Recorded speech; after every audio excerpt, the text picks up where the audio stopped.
nice to cool off, at least for this entire week, because we are seeing quite a scorcher. We're live in Big Bear Lake, where temperatures are sitting in the low 80s right now. So, of course, we're jealous of them as we are still seeing those triple-digit numbers. Downtown Bakersfield looking nice and warm. Sunshine still shining bright. 102 right now.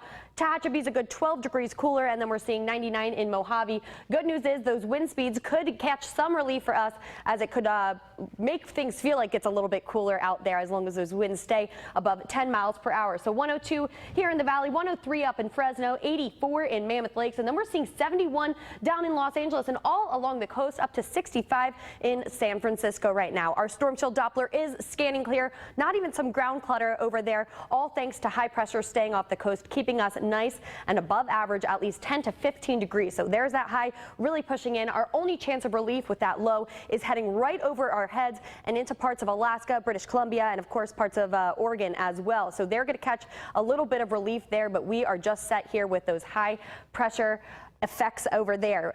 We are actually being set in a excessive heat watch in parts of Vegas, over in Phoenix, Arizona, where they're seeing temperatures above 110 degrees throughout the rest of the week. And then, of course, parts of Death Valley into San Bernardino. That's going to expire sometime tonight. But high pressure, of course, is going to keep our air quality unhealthy for sensitive groups tonight and into tomorrow. So make sure to stay indoors, especially from 1 p.m. to 7 p.m. if you do have asthma or COPD or anything like that. As we forecast, though, for tomorrow, 85 in South Lake Tahoe, 105 in Fresno, 70 in San Francisco. Look at that Central Coast, 80 in Solvang, 75 down in Ventura, and 67 over in Morro Bay. Southern California, got to stay nice and warm as we head towards Palm Springs, we see a high of 110. But look at that, over in Los Angeles, only a high of 78, 83 in Big Bear, and 75 in San Diego. Good news is the worst is over as far as temperatures. We did see our hottest day yesterday with a high of 106. Tomorrow looks like we're going to be seeing very similar temperatures than what we saw today. 103 in Bakersfield for a high tomorrow, 102 in Arvin, and 101 in Taft. Overnight lows there staying in the 70s. 92 for a high in Tehachapi tomorrow, as well as in Fraser Park. 101 in Lake Isabella and 94 in Glenville. Over in the desert, that's going to be where we're going to really see that heat. 109 in Ridgecrest. 103 at California City and at Edwards Air Force Base, and then just breaking 100 over there in Mojave.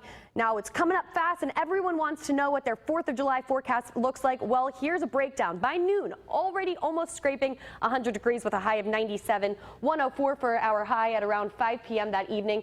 And then as we make out for the fireworks at around 9 p.m., we're going to see 91 degrees. So it's going to be a very hot day. Make sure to stay hydrated and keep an eye on those pets and those children.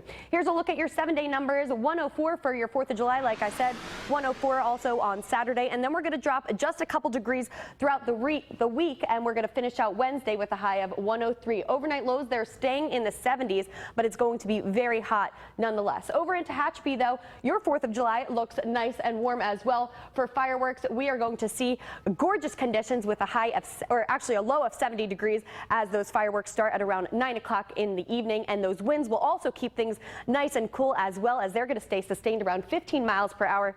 Finally, though, in your Kern River Valley, those are going to be some very hot temperatures, hundreds through your 4th of July, and then dropping down into the upper 90s by Wednesday. Overnight lows, they're staying in the 70s. So like I said, and like I always say, please stay hydrated and keep an eye on those pets and the youngins and the elderly. But your 4th of July will be nice. You can't say it enough. Of course.